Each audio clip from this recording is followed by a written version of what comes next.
CITU রাজ্য কার্যালয়ে কর্মসূচি সংগঠিত হয়। আজ ওয়ার্ল্ড ফেডারেশন অফ ট্রেড ইউনিয়নসের প্রতিষ্ঠা দিবসকে সামনে রেখে এই কর্মসূচি সংগঠিত হয়েছে। কর্মসূচির অঙ্গ হিসাবে সেখানে অংশগ্রহণ করেন সিআইটিইউ রাজ্য সভাপতি মানিক দে, সাধারণ সম্পাদক শঙ্কর প্রসাদ দত্ত সহ অন্যান্য নেতৃত্ব।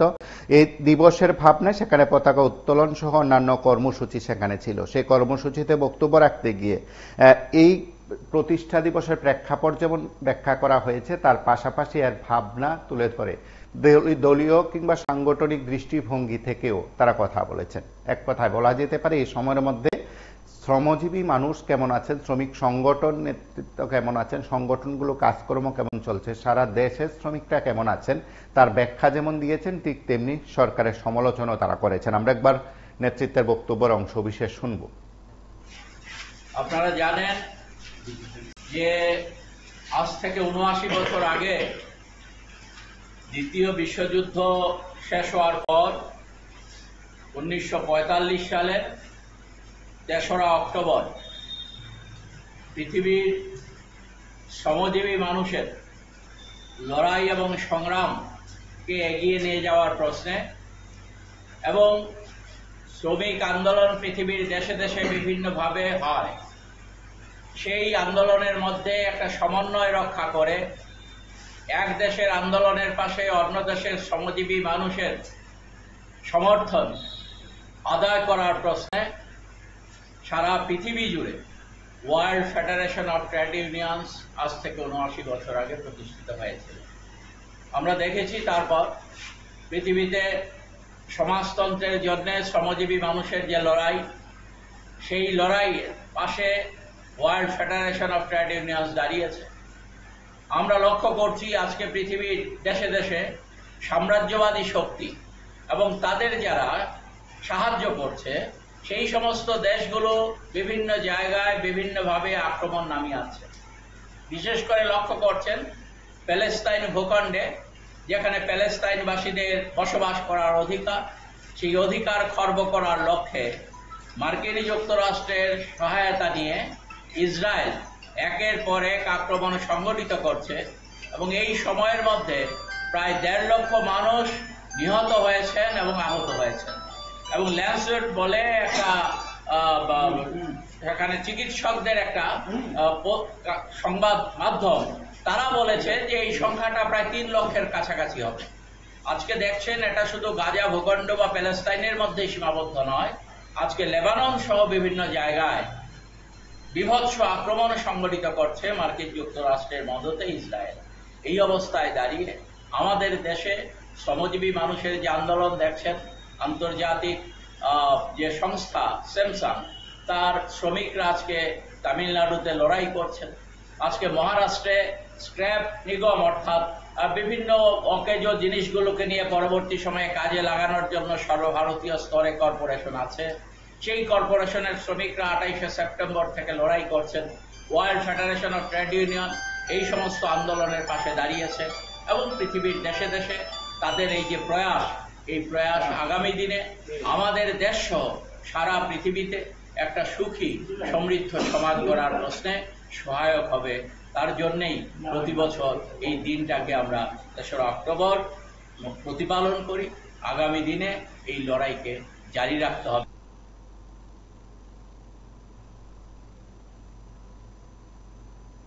এই প্রেক্ষাপটে world federation of trade union তৈরি হয়েছে। কিছুটা সংবাদ সারা বিশ্ব ঘুরে বেড়াবে, কেউ তাকে বাধা দিতে পারবে না। লুটপাট করবে, শোষণ করবে, অত্যাচার করবে, নিপীড়ন করবে, মানুষকে ঠকাবে, কোনো বাধা দেওয়া যাবে না। এটাকেই বললে পুঁজিবাদী আগ্রাসন। পুঁজিবাদী আগ্রাসনে এখন সাম্রাজ্যবাদী আগ্রাসনে পরিণত হয়েছে।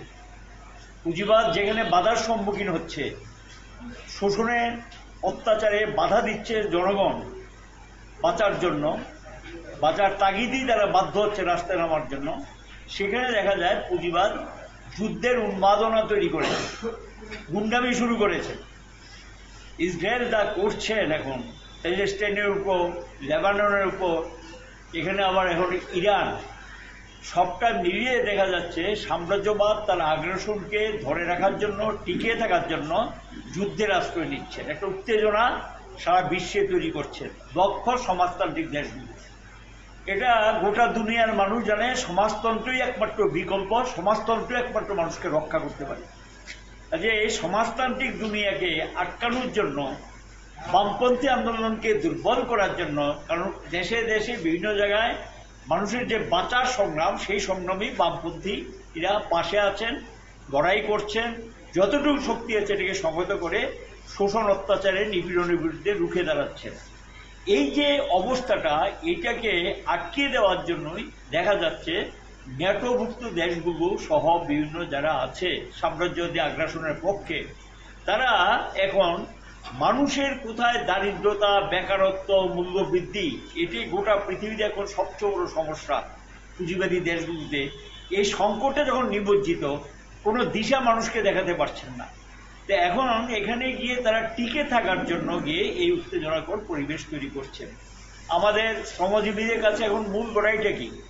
মজুরি বৃদ্ধি করতে হবে, কাজের ঘন্টা বাড়িয়ে আমাদেরকে ঠকাচ্ছে এবং আমাদের যে শ্রমটা চুরি করে পুঁজিবাদ নিজে বিকশিত হচ্ছে, এটা চলতে দেওয়া যায় না, এটাকে আটকাতে হবে। এটা আমাদের লড়াই সংগ্রামের ফসল। 8 ঘন্টা কাজ এটা আজকে কেড়ে নিচ্ছে, ট্রেড ইউনিয়ন করার অধিকার কেড়ে নিচ্ছেন, যে অর্জিত অধিকারগুলো সেগুলিতে হস্তক্ষেপ শুরু করেছেন।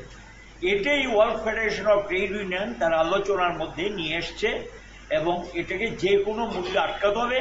বিশ্বব্যাপী শ্রমিক শ্রেণীর মধ্যে ঐক্যটাকে আরো সুদৃঢ় করতে হবে, আন্দোলনকে আরো বেশি জোরদার করতে হবে এবং সাম্রাজ্যবাদকে একমাত্র রুখতে পারে শ্রমজীবী এবং গণতান্ত্রিক মানুষের ঐক্য, মুক্তিকামী মানুষের ঐক্য। এরাই এটাকে রুখতে পারে, এরাই এটাকে আটকাতে পারে। এটা সক্ষম এবং আটকানো যাবে আমরা বিশ্বাস করি। এর মধ্যে আমরা দেখলাম বেশ কিছু দেশে পরিবর্তনের সূচনা হয়েছে।